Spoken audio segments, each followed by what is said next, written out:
On this trip, I wanted to see if I could find a lighter approach to cooking with 12 volt and extending the range of my e-bike as well. Would a smaller set of panels be enough to get me through the day?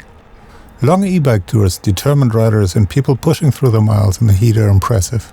But it was way too hot and I wanted something calmer, just a relaxed day in the countryside.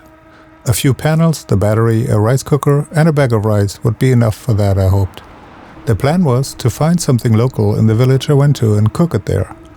I had also seen a ruin on the map and I wanted to check it out and find a nice place to cook and charge.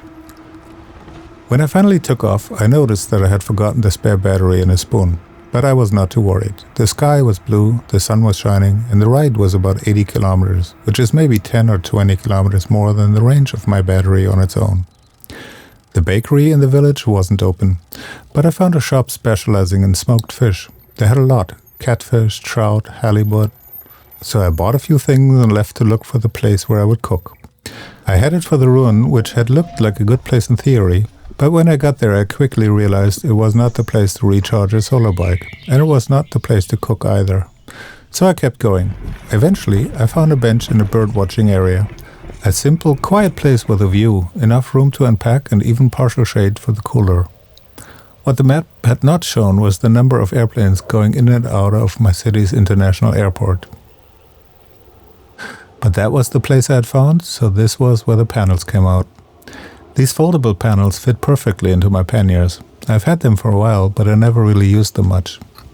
They can be hooked up in parallel, but only a few at a time.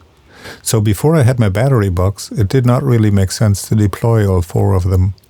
This time, I wanted to see how much energy they would produce and how reliable they felt. They do have a reputation for delaminating, but for day trips, putting them to use is still better than leaving them in storage. After I had set up the charging, they were producing around 35 watts each. They are labeled as 70 watts, but they were lying flat on the ground and I had no better way of aligning them to the sun. My battery showed 37 kilometers of remaining range when I started charging. The way back was at least 40 kilometers and was slightly uphill, so maybe it would take a little more battery. I had bought a beautiful piece of halibut, which I was going to steam on the rice cooker. To tide me over, I had also bought something common around here called Rollmops. Pickled herring with onions and cucumber meant to be eaten cold.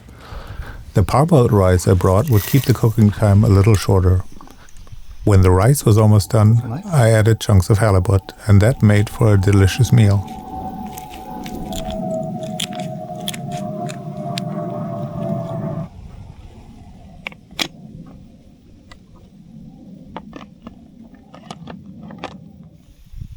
By the end of the stop, the panels had collected about 200 watt-hours. That paid for the cooking, the cameras, and put about 19 kilometers back into the bike battery.